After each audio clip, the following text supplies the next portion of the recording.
Kia ora koutou, Caesar here with the cable car, and for the last time I'm coming to you to let you know that we've completed our maintenance program, we are on track and we'll be open on Saturday the 8th of August at 8:30 in the morning.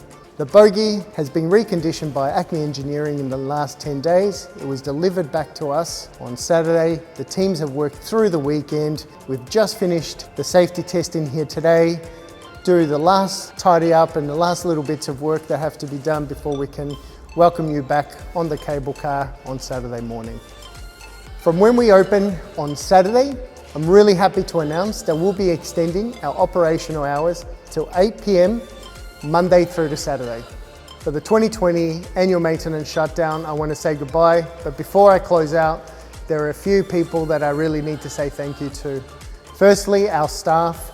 They've been working non-stop for the last 19 days, through the weekends, well into the nights, early mornings.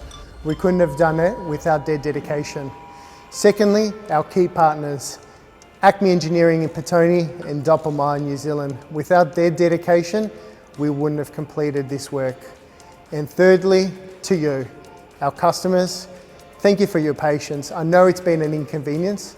We've got through it. Really excited to welcome you back on Saturday, the 8th of August, and we'll see you then.